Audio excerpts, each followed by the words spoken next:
Thank you very much, CII Andhra Head Murli Garu, and also Chairman GMR Airports GBS Raju Garu, and all the wonderful dignitaries, guests and friends that are here. A very warm good afternoon to each and every one of you. I always find this time very tricky. I don't know if it is the afternoon time or evening time, right when you hit this 4 o'clock.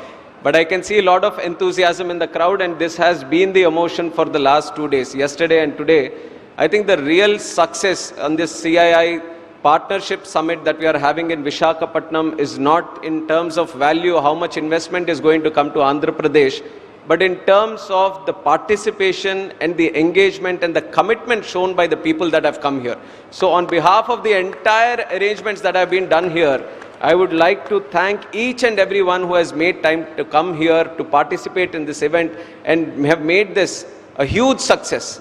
And now, like I've said, the whole success of this event, I was able to see one magic again. The magic again is the magic of our Honorable Chief Minister Chandrababu Naidu Garu. How he does it at that age of 75 years, doing it again and again, with the same commitment, with the same enthusiasm and with the same energy is something which is very, very inspiring even for me today to be working with him. Because I've seen him over the last 12 to 13 years of me coming into politics. I've seen him go through different challenges, politically, professionally, personally.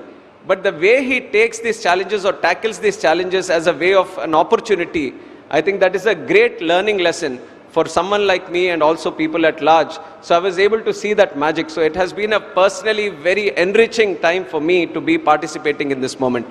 And now coming to the important subject of aviation, I have to tell you that when I became this minister, I was assured by our Honorable Chief Minister and also our Prime Minister that they will be giving me a ministry. The expectations were many. Which ministry are we going to get? And many people were thinking about all the ministries, and civil aviation was never in the question. And when civil aviation was given, I was also slightly clueless on what the ministry is going to be and how do we deal with it. Because I was also with the idea that maybe some other portfolio is going to come. There were other things in mind. But now I can proudly say that this is one of the best ministries that anyone can deal with. And the way the sector has been progressing in the last 11 years under the visionary leadership of our Honorable Prime Minister, I can stand here very proudly and say that in the whole world, this kind of success India has seen in aviation, no other country has seen. That is where we stand today. We are the third largest aviation market in the whole world. And the capacities that we are dealing with, 74 airports in 2014. 74 itself is a very huge number, and people would have said that we have 74 airports, good connectivity all across, so we can just slow down a little bit, but that's not what happened in 2014. Because our Honorable Prime Minister understands that if we want to achieve Viksit Bharat, if we want the country to grow both inclusively and exclusively, domestically and both internationally, connectivity is the key. You study any country across the world which have achieved tremendous success in the growth story of their country, then you would see that the propellant has always been logistics. Either road sector, railway sector, air connectivity or ports. One of these have been the major driving sector for any growth sector that you would have seen. So this was the understanding and this was the vision our Honorable Prime Minister had. And he has taken aviation as one of the core subjects, and he has given it such a good drive in the last 11 years that 74 airports in 2014, now we are 164 and counting. That is the magnanimity of the growth that we have seen in this country. Now with 164 airports also, I would also like to simplify my speech and just give you a little bit of insights into what we are going ahead with. We have seen tremendous success in the last 11 years, but what we want to see is continue on that progress. 10 to 12% growth rate, that's what we are seeing in civil aviation today.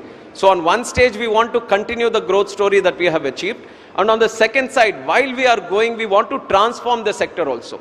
As we are transforming, we see in terms of the services that we are giving to the passengers and in terms of the manufacturing ecosystem that we have in the country and the future technologies which have the capacity to change the way we are seeing and visualizing civil aviation. All these things we want to have the platforms built in the country itself. So as we are progressing, we want to transform the sector also. I've given you the number of airports that we have seen in the country and some other statistics. If you see in 2014, there were around 1.8 lakh domestic passengers in the country.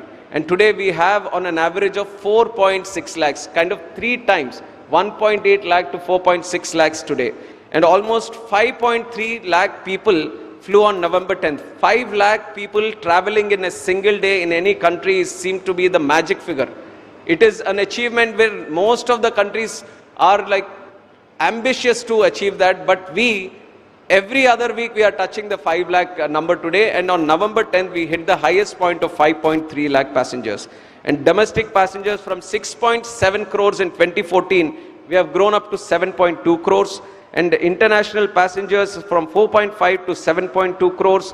Domestic flights, the number of flights that are moving around is from 6 lakhs in 2014 to 11 lakhs in 2024. And the international flights, the Indian carriers are 1.1 lakh flights in 14 to 2 lakh flights in 2024. So if you look at all the numbers, they have kind of doubled in the last 11 years. So the push has been not only to build the infrastructure and the ecosystem, but whatever existing infrastructure is going to build on the capacity, we have tried to expand it and do it, and that is the vision that we have for the future. Like I've said, we are at 164 airports today. So how do we move ahead in the future? We are seeing that India has come to a position where we have to rethink on how we are looking at airports. Till now, when we are looking at an airport, we are packing up 1,000 acres or 1,200 or 1,500 acres of land, and we are saying this is where the airport is going to come. It's going to have a runway which is where the big flights are going to come, small, everything is going to come, and then there's going to be a terminal, big terminal, and all those things. But now we feel India should move into the idea of having hub and spoke model. So we have the metropolitan airports where they are going to be the hubs like Delhi, Mumbai, Chennai, Hyderabad, Bangalore, Kolkata. These are the major airports that we have which are handling crores of passengers every year. And then we have the other airports. And the other airports are supposed to be the feeding system into these major airports and let them create their own hubs. So when we are trying to do this, then we have come up with the model saying that, see, when you are trying to build airports in the tier 2 and tier 3 cities, they don't need to have such big, huge land bank in their this thing. So what we are trying to design now, in the way we are looking at airports is, we are going to classify them as mega airports or large airports. Then we will have medium airports and the small scale airports. So once the idea around building an airport, we have these different sectors, then we can go with the idea of how much land is required for that airport. Suppose it's a tier 2 city. No matter how much you want to grow the passenger capacity, there is always going to be a mega airport which is close by where it is more convenient for people to travel from there to any part of the world or the country. So it is easier to start and have a small airport itself. Then how do we construct the small airport?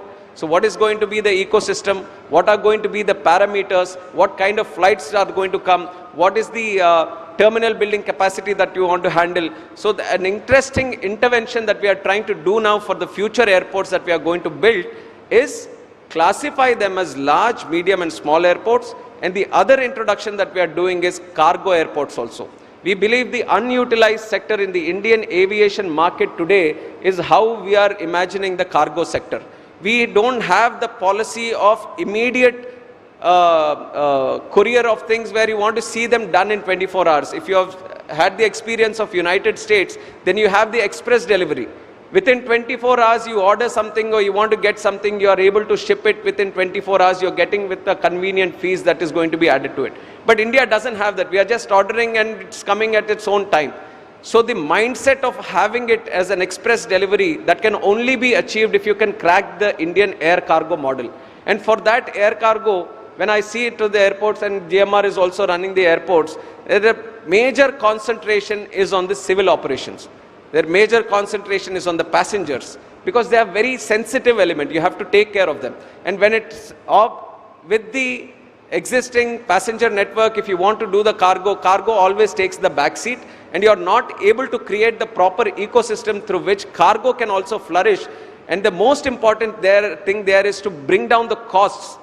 The costs as compared to the rail and the road. Today, rail and road is giving a tough competition. Under Modi ji, even the rail network is spreading across all the country. Even Northeast is having a rail network now, which was unbelievable before. And you are seeing the roads also, how Gadkari ji is expanding 2 lane to 4 lane, 4 lane to 6 lane, 6 lane to 8 lane. So everything is getting faster, all the other networks. So only way we can compete with the existing networks in terms of cargo is how do you make it more economically viable? So to crack that model, we also felt that you somewhere need to have cargo airports. This is what happens in the US, where FedEx has a separate airport just to handle cargo. And with an ecosystem, with a population of 140 crore people and such huge economic demand and big GDP country that we have, why can't we have cargo airports? So that is one intervention that we are going to do. We are going to select some areas dedicatedly and make them cargo airports. And also in the existing airports. Now what do we do with the existing airports to prepare cargo? So now you know that our Honorable Prime Minister, just to promote products according to the region, he has started one district, one product. So we are trying to streamline the ecosystem in a district so that all the people who are there get connected to producing or developing or creating a certain product, and that gets connected to the whole ecosystem there, and that specialization and the expertise in developing that product comes in that area. So similarly, taking that idea and stretching it into aviation, just like how we have one district, one product, now all the airports we are trying to analyze them with a concept of one airport, one product. So what is the best product that is available near that airport? And in the cargo ecosystem of that airport, you create all the necessary elements so it gets streamlined. Now you have like Vizag airport, there's a lot of pharma that is happening. For pharma, you need cold storage, you need a specific way of handling that cargo. So why not concentrate and improve the necessity around that? There are some airports where there is aquaculture happening, so that requires a certain expertise. There are some airports where there is a flower market there and the flowers are supposed to be exported to other countries also internationally. So how do you develop the cargo ecosystem in that airport so that it gets specifically designed and streamlined for a certain product? So one district, one airport, one product is another concept that we are working on. These are some of the airport related concepts that we are working on. Other than airports, which is the infrastructure, we are looking into the passenger amenities.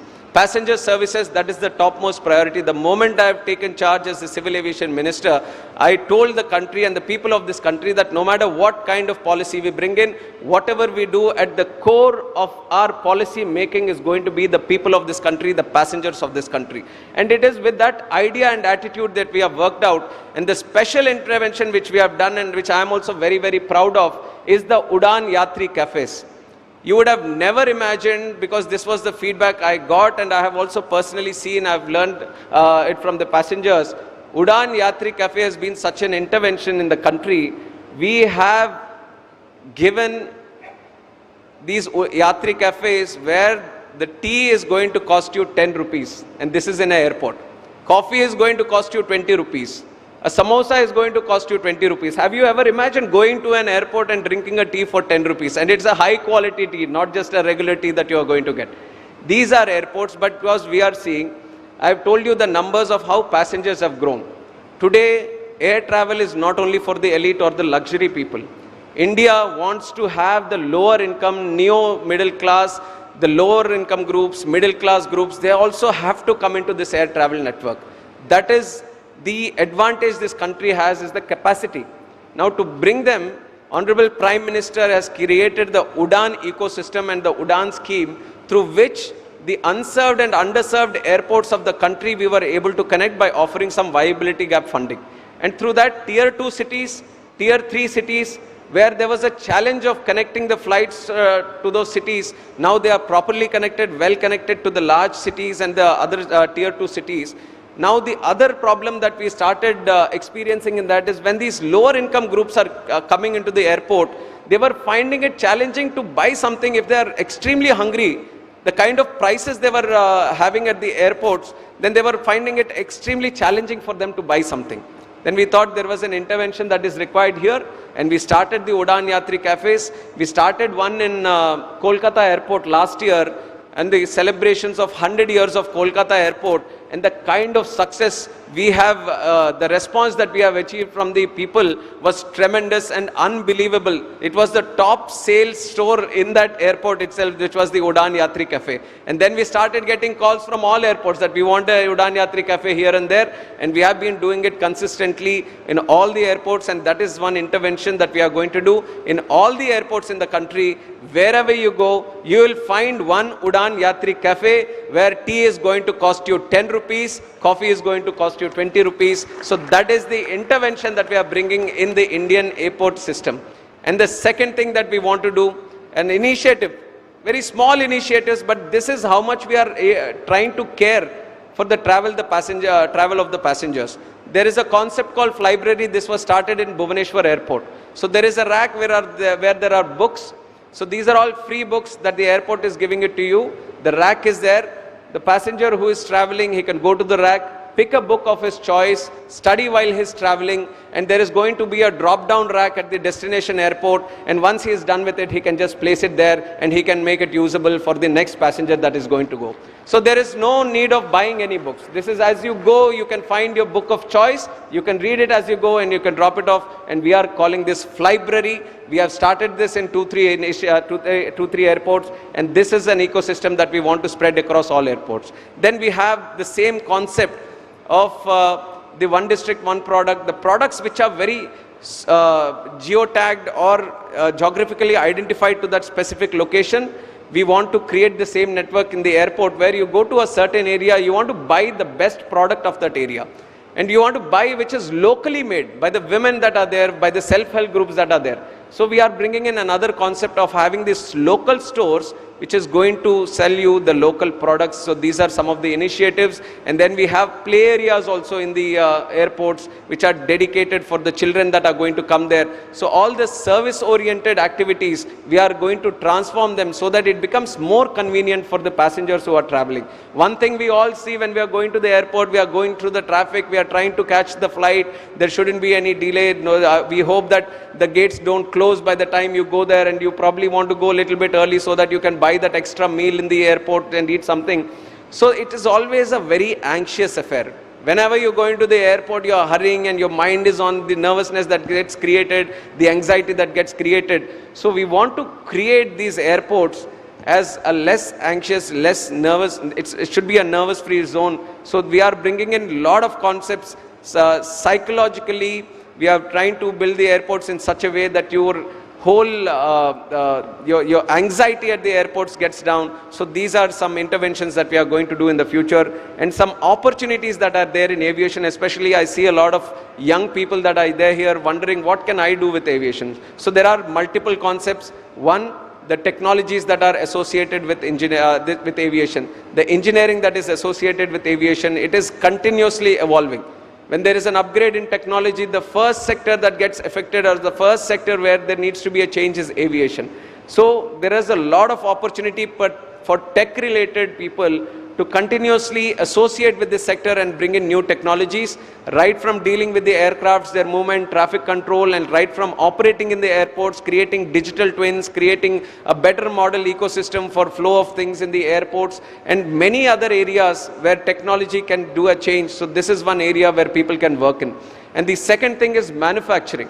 We have an ecosystem of around 400 to 500 MSMEs who are supplying global standard products which go into the manufacturing of an aircraft, like Airbus, Boeing, Lockheed Martin, and other engine manufacturers. They are all procuring now components from India. So this is a major change that we have brought in the country under the leadership of Honorable Prime Minister. We have made the country an attractive destination for manufacturing. With the idea of Atmanirbhar Bharat, we are developing the whole manufacturing ecosystem into a new level where people are willing to trust India to get their products manufactured here. So we have $2 billion market right now where the aerospace components, aircraft components are getting manufactured here. By 2030, we have a target that this should go up to $4 billion, and we are very much on the track. And this is an area of investment that people can make to explore and see how you can use this ecosystem that is getting built up and make more parts which go into the aircrafts. So this is one area. And then from the ministry, we have another goal, a prime goal of having a full aircraft designed and manufactured in the country itself. That is a long-term goal. It has been there for a long time, but no considerable filling up of the gaps. But now we see that India has come to the stage where we can manufacture, we can design, we can maintain our own aircraft today. So that is one area we are actively working on. I want to see more investment coming into this area of manufacturing either components or either aircrafts. I see a lot of interest in this area, so that is one area where people can look into in the future also. And there are new technologies that are there. Drones, you have all seen, our Honorable Chief Minister also continuously talks about it. Civil operations, defense operations. You have seen in Operation Sindoor how important it is for a country to have their drone ecosystem in a very strong and very comprehended manner. And now defense sector, we are seeing a lot of investment in drone sector and also civilian operations, because the ground level utilization of drones from agriculture, sanitation, law and order, construction, land management, there are multiple numerous amount of advantages that drones have. So drone infrastructure is something which we are actively looking in for investments, and the state government has been very active in making the drone city, which is going to attract more than 2,000 crore investment in the 300 acres that has been designated. One advantage the Kurnool drone city is going to have in Andhra Pradesh is that it is going to have a dedicated sandbox. One challenge we are finding with the drone industry is that once they product, it is very difficult for them to go and test it. They need a wide, vast area of land which is all free from all the limitations, so that they can test the drone perfectly. So that sandbox ecosystem where they can test their drones is what we are going to cater for in the Kurnool drone city. So that is a very interesting area for investment. And these are some of the concepts. And one future technology that everyone should concentrate on, and which India is also trying to get a lead on, is the eVTOLs, electrical vertical takeoff and landing vehicles. This is going to be the future. And the huge market and capacity is there in India, especially in the urban cities where traffic management is becoming an issue day and day. And there is a huge challenge of expanding the roads or widening the roads there because of existing challenges. So the important intervention we want to bring in is eVTOLs. And if you are there in the session yesterday, Honorable Chief Minister has given a deadline that within 2 years he wants to see them in the country. And the one reason he has put the deadline is because I am the minister who is handling it. He has taken the goodwill of announcing it, but we are very much on track. We are very much on track for seeing eVTOLs in the country within 2 years, but that is a very strategic and important area of investment that people can look into. So technology, future technologies like drones and eVTOLs, manufacturing and MRO ecosystem, these are some of the other verticals in aviation which are continuously going to grow, and we are going to see huge investment in that area. And one thing that we are specifically concentrating on the ministry. Now I have given you the growth statistics, I have given you what the future is going to look like. What is required now? We need people. We need skilled people, we need trained people, we need pilots, we need cabin crew, we need engineers, we need ground handling systems. We need all the ecosystems to be powered by people. Unless you continuously train them for the requirement that you have, the growth that you are trying to see, the growth that you are going to foresee is not going to be achieved. I'll just give you one example on how we are going to tackle this skilled ecosystem or skilling and training. The FTOs, which is the flying training organizations which creates the pilots. The number of pilots today is roughly around 8,000. I think around 2,000-3,000 are not actively in the operations. We have 1,700 aircraft orders right now pending in the country. Let it be with Airbus or Boeing, 1,700 aircrafts. We have 834 aircrafts which are operational in the country. So more than double that we have orders yet to come. And to run one plane, one aircraft in a proper schedule, you will need at least 10 to 15 pilots per aircraft so that they can do the routes according to their schedule. So 1,700 planes, 10 to 15 pilots, the requirement would be around 25 to 30,000 that is going to be generated. Now as these planes come in, imagine 30,000 pilots, that is the demand that is there right now. And how do you do it? With the existing FTOs, they can only produce a limited number. So we want to expand the FTO network. And I'm very happy to say that in Andhra Pradesh itself, we are starting 4 new FTOs, 2 in Kurnool Airport. Today we just had the MOU for Rajahmundry Airport. There is one interested party for Vijayawada Airport, and we are going to do that more and more. So training and skilling is one area which is very, very attractive area for investment, and also someone with that interest to deal into. So ground pilot training, ground handling, engineers, all these sectors there is a huge requirement. And there is also another problem in that area which we have to tackle it right now. The Gulf, the countries which are surrounding, they are also expanding now. They all see that aviation has a huge multiplier effect. One job in aviation creates 6 jobs in other sectors. it has a direct impact in other sectors. One job you create in aviation, 6 other jobs get created in the economy. This is IATA's figure of 1:6 multiplier, but when they came and saw India, the Indian multiplier effect is 15. One job is in aviation is creating 15 jobs in the direct and indirect sectors. So that kind of impact aviation has, it is very, very important for us to train our individuals and to have the skilling and training and ecosystem also perfectly done in the country. So these are various aspects that we are looking into. And on top of that, cargo. Today has been a very special day for aviation. Cargo, we are starting the Visakhapatnam International Cargo with APIIC, I-Class and APTPC.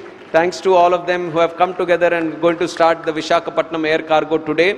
And also we have started the flight operations from Vijayawada to Singapore today.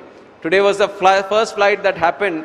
We couldn't go because the session was here, but there was huge excitement for people who were coming from Singapore and especially Australia or west coast of the United States of America. They were finding it very challenging to come to this side of the country. And now with the connection of Singapore to Vijayawada, that is going to be a huge beneficial for the international diaspora, the Indian diaspora that is there in Singapore.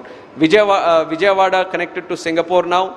Visakhapatnam we have connected to Abu Dhabi. There are many more requests, but we are going to take some time because the biggest necessity in the market today is aircrafts. We don't have the aircrafts to cater for the demand, but as and when the situation improves, definitely the connectivity in Andhra also we are going to improve. Earlier there was no direct connectivity from Rajahmundry to Delhi or Bombay. We have done it in the last 1 year. Tirupati, Delhi was not there. We have done it in the last year. And many different sectors where there was a huge demand of connecting, we have done it in the last 1 year. And in the future also, we are going to grow the domestic connectivity and the international connectivity. And likewise, when Bhogapuram is going to come, we are envisioning, we are talking with the airlines, so the international connectivity and the domestic connectivity improves to many other destinations. And I am also happy to say Umeshji from TrueJet is also here.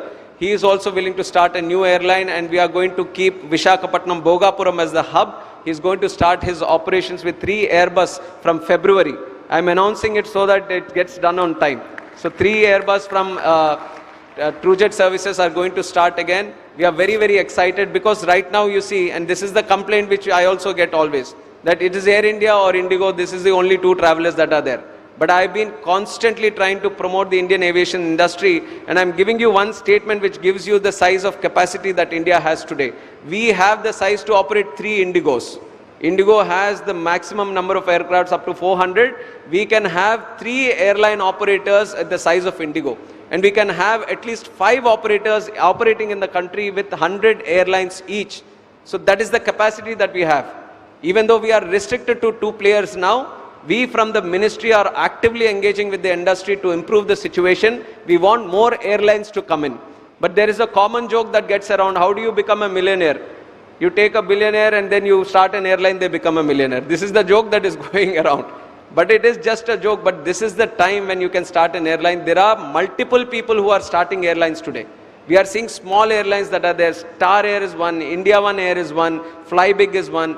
So there are multiple airline operators who are starting with 3, 5 aircrafts, 10 aircrafts, and they are doing wonderful business, operating between tier 2 and tier 3 cities. So this is the time, if anyone is willing to start an airline also, this is the time. And I am telling you that I will give you all the support that is required for you from the ministry and from the government. And this is the time where people have to come in. People have to involve themselves in the growth story of aviation. Aviation is no longer to the cities. Aviation is no longer only to the luxury or the elite. Aviation is the story of each and every Indian, 140 crore people of this country. And very soon we are going to make it happen. And for that, Andhra is going to be the hub of aviation. So we have the airports that are there, 7 airports. And you know how Honorable Chief Minister works. He understands the true potential of aviation. 7, another 7 he wants to add. Like I've said, small and medium airports which feed into these hub airports, he wants to add another 7 airports. He wants to create a aviation university. So we have only one university in the country, which is Rajiv Gandhi University in Uttar Pradesh. The second one is going to come here with international standards. We are trying to have partnerships. GMR is also working with it. And we are trying to have international partnerships with the best aviation schools across the world. bring in that expertise so that we can have an aviation school here also. I've talked about the FTOs, 4 FTOs coming in the state. We are starting aviation, Andhra Pradesh Aviation Flying Club. All the MRO is going to come in Bogapuram. Every single vertical that is there in aviation, you are going to see a piece, and the best piece of it in Andhra. So each and everyone who was there, I know there have been multiple sessions, but from my side I want to say and I want to push that aviation is going to be the best sector for investment. Why don't you come in? Why don't you help us in the growth story that the demand is going to create? So these are some of the things that I wanted to put in your notice, and thank you for all the attentive audience that I've got here. It is very much encouraging for us also dealing in this sector to see a lot of interest and excitement from the crowd. So once again, thank you for all the support that you have given and for participating in this event. Thank you very much.